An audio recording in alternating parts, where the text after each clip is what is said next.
implemented a multi-agency surge task force within an operational framework that clarifies lines of effort, integrated enforcement, investigative and special response efforts. A unified joint operations center has been established to manage all operations and ensure efforts align with priorities of the mission. This reorganization also enables ICE to leverage joint intelligence capabilities to effectively target threats, as well as to reduce the overall personnel footprint and enhance public safety and confidence in the agency's capabilities and presence here. I have also ensured that officials from legal internal affairs offices remain on the ground as long as this operation continues. During our efforts to identify and implement improvements of how operations are planned, conducted, and managed, we identified a gap in regard to the use of body-worn cameras. And this was actually raised by the workforce when I started walking around talking to people here. Some officers and agents had them, some didn't. That inconsistency was unacceptable, so we moved immediately to prioritize full body cam deployment in the city. I discussed this with Secretary Noem a couple of days ago, and she made the decision to deploy them. The plan is to deploy them nationwide, but it's a priority for the city right now. There's actually $20 million in the spending bill to further fund the deployment of body cameras. The President is supportive of this decision because we have nothing to hide. We want to be fully transparent in what we do. The American people seek and deserve professional and trustworthy law enforcement, and I and the President expect that any misconduct will not be tolerated and will be swiftly addressed. The integration, structuring, and resources we have implemented would help ensure accountability and that targeted enforcement operations have a focus on national security threats and public safety threats, and they are conducted effectively, safely, and appropriately. Again, this is smarter enforcement, not less enforcement. For those who are not a national security threat or public safety risk, you are not exempt from immigration enforcement actions. If you're in the country illegally, you are not off the table.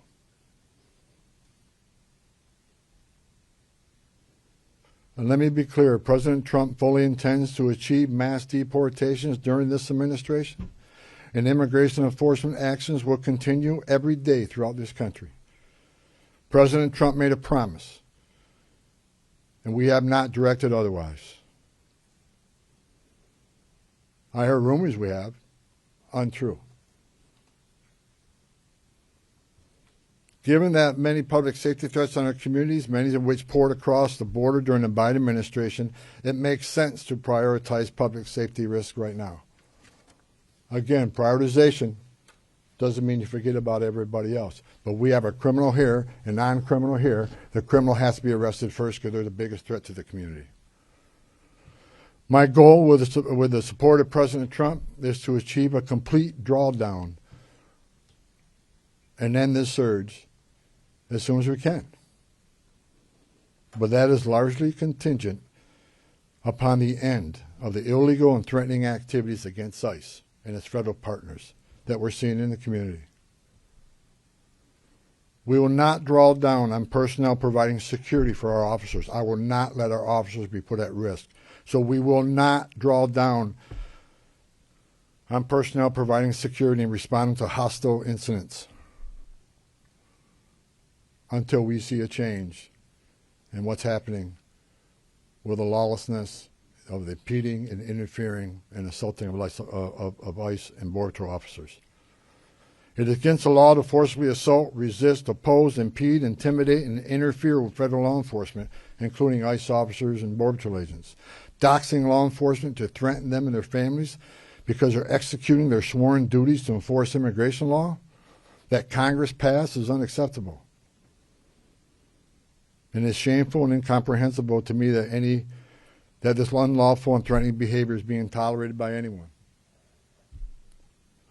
As far as what I saw yesterday with the roadblocks being set up, You're not going to stop ICE. You're not going to stop Border Patrol. The only thing you're doing is irritating your community and want to go get groceries or pick their children up or whatever. I talked to the chief of police, and he committed to taking swift action on those illegal roadblocks. They're illegal. We shouldn't tolerate them. Again, a complete drawdown is going to depend on cooperation, continued cooperation of local and state law enforcement, and the decrease of the violence, the rhetoric, and the attacks against ICE and Border Patrol. The federal law enforcement personnel, ICE and CBP, and other partner agencies are patriots. And they've carried out their duties patriotically, with integrity, with professionalism, and compassion. I've said this many times. These men and women don't hang their heart on a hook when they come to work. President Trump and I strongly stand with them in the critical work they do to prevent harmful or otherwise dangerous people from entering or remaining in this country. As part of the surge operation here, numerous criminal aliens have already been arrested. We've arrested 14 people who had homicide convictions, 139 people with sex-related offenses, 28 gang members. Correct me, 139 assault convictions, 87 sex offenses, 28 gang members have been arrested, just to name a few. We're taking a lot of bad people off the street. Everybody should be grateful to that. Who in their right mind would want these dangerous criminals walking around their communities? Everyone has a constitutional right to peacefully protest. President Trump and I, we completely support that. At the same time, professional law enforcement officers should and need to be able to perform their sworn duties without being harassed, impeded, or assaulted. I want anyone to report instances of alleged misconduct or wrongdoing. There's a way to report that. The Trump administration is taking violations of 18 U.S.C. 111, which is assaulting, impeding, interfering. We're taking that seriously. If you violate the law, you will be federally prosecuted. In the past month, 158 people have been arrested for violation of 111. 85 cases have been already accepted for prosecutions. The rest remain pending.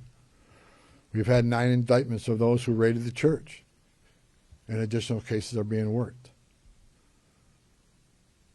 Additionally, I've been saying this for almost a year now. Hateful, extreme rhetoric against ICE personnel is completely unacceptable. Please stop. I said back in March of this year, if the hateful rhetoric didn't stop, I was afraid there would be bloodshed. And there has been. President Trump and I, Secretary Noem, none of us want to see any bloodshed. It is no doubt encouraging and inciting certain people to violate the law, wanting to harm, and actually harm law enforcement and their families is unacceptable. I want to say I appreciate the discussions had with the governor, Mayor Fry, and the Attorney General.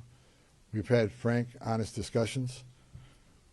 We don't agree on everything, but we do agree on the need for public safety.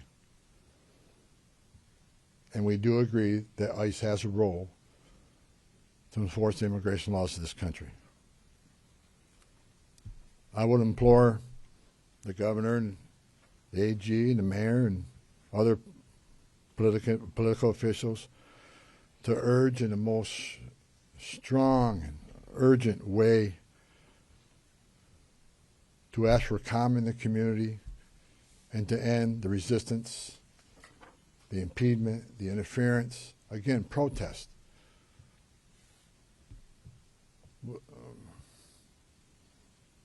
But stop impeding, stop interfering, stop violating the law, because we will arrest you.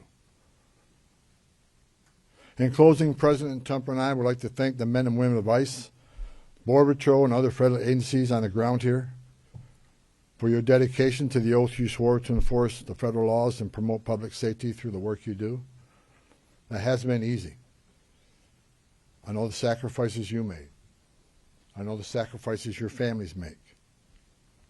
I know your families worry about you every day. I know you've been away from birthdays and anniversaries and holidays.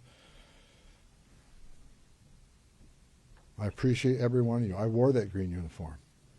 I love the United States Border Patrol. I was an ICE agent. I know the job you have. I know the tragedies you've seen. The President is with you.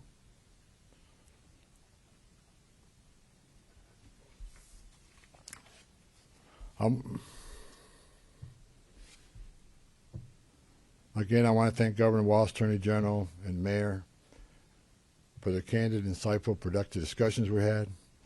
Again, I'm not saying we agree on everything, but I think we all already accomplished great things in Minnesota. I am optimistic we will achieve even more in the coming days to make this city safer. I would also like to thank the numerous local law enforcement officials I was able to meet with the last 9 days since I arrived here. I appreciate hearing from local law enforcement, their perspective on what's happening. I appreciate the desire to enhance communications between their agencies and our agencies, and that communication has been vastly improved. I truly appreciate your commitment to respond to federal law enforcement in a time of need. Every chief I talked to, every one of them, promised to respond to any public safety issue when our officers out doing their sworn duty and people start crossing the line and they start impediment, interference. Every police chief has committed to doing their job and enforce public safety. We talked to a lot of sheriffs throughout the nation. We have unprecedented cooperation. I've yet to talk to a sheriff that said no. There's still more sheriffs we are in discussions with and talking to, but I have not heard no. I think they want to do the right things for the communities too. Lastly, I'd like to thank President Trump for his steadfast leadership and commitment to law enforcement, public safety, and prosperity. I've said this many times. I've worked for 6 presidents and 10 administrations. When it comes to public safety, border security, immigration enforcement, no one's done it better than President Trump. His success is unprecedented. Later on today, Secretary Noem is having a press conference on our southern border, the most secure border in the history of this nation, because of the leadership of President Trump and the men and women over there wearing a green uniform. Most secure border in the history of this country, which means less children are dying making that journey, less women and children are being sex trafficked, less fentanyl getting this country to kill our young people, less known suspected terrorists being released in this country. The most secure border in a lifetime gives us the strongest national security we've seen. You can't have strong national security without strong border security. I wish I could be at that press conference, but the president has called me here. I just had a small part in it. The reason we have the most secure border is because of President Trump's leadership and the men and women wearing the green uniform, which I once wore. I just reported, I was down there with Commissioner Scott, CBP Commissioner Scott, 2 weeks ago. We went through that border in boat, forward drive, and in the air. We toured the border in California, Texas, and Arizona. And I did not see one illegal alien. Think about that. The last 9 months, no one's been released from that border. The most secure border in history of this nation. So God bless the men and women of the Border Patrol. God bless President Trump for his leadership. And God bless the United States of America. And I'll take questions. Sir, you said that you're getting unprecedented cooperation. Where's that coming from? Is it coming from the sheriffs? Have you signed agreements with them? Are Hennepin and Ramsey County part of that? And the 700 officers leaving Minnesota, are they Customs and Border Patrol or ICE or? There's a mix, but that number is based on, number one, the cooperation again, rather than having whole teams out looking for a criminal alien was just released. Now we have one agent at that jail picking that person up. That and the operation has been successful on a number of arrests, so the target list is reducing.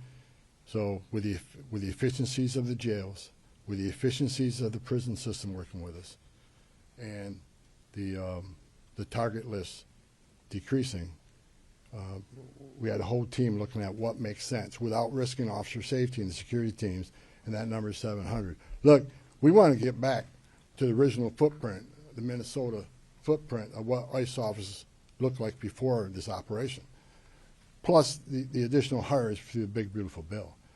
A lot of these people, we got agents here from LA, New York, and Portland. There's problems there too. So we want to get people back to their home stations and enforce immigration laws in those areas. But the vast majority of sheriffs, there's only a few that we're still in consultation with, but this is unprecedented cooperation. So again, I want to thank, the sheriffs, the governor, and the AG. I think we're in a lot better place than we've ever been in. We never had this kind of cooperation at this level, and I'm not leaving until we get all done. But I'm happy to say I'm extremely pleased with the leadership team and their outreach to the sheriffs, to the state, to the chiefs. I've talked to many of them. I didn't talk to all of them, but I plan on talking to every one of them before I leave and thanking them for their cooperation. Are you getting cooperation from Hennepin and Ramsey? Follow-ups right here. Go ahead. With everything that you've mentioned here right now, do you think this operation was a success here in Minnesota? Yeah, I think I just listed a bunch of people we took off the streets of the Twin Cities. So I think it was very effective as far as public safety goes. Was it a perfect operation? No. No. And I just told you, we created one unified chain of command, make sure everybody's on the same page, make sure we're deconflicting targets, and making sure we follow the rules. Now, I'm not saying anybody, I don't think anybody purposely didn't do something they should have done. I'm saying that I brought a different set of eyes on this. I've done this for a long time. We made this operation more streamlined, and we established a unified chain of command, so everybody knows what everybody's doing. And not that it wasn't current before, but we approved upon that. So in target enforcement operations, we go out there. There needs to be a plan, and I want to make sure everybody has a plan. But I'm not going to sit and point finger at anybody that they failed. It was a great operation. We took a lot of public safety threats off the street. Right here. Can I ask a quick numerical, just clarification, and then get to my main question, please? So 700 leaving effective immediately. How many will that leave here once that group is out? Right around 2,000. And what is the pre-operation footprint? Well, 150, 150. 150 is normal. Well, we got to remember now. We got special agents on detail here doing the fraud investigation. They're not going anywhere. They're going to finish their job.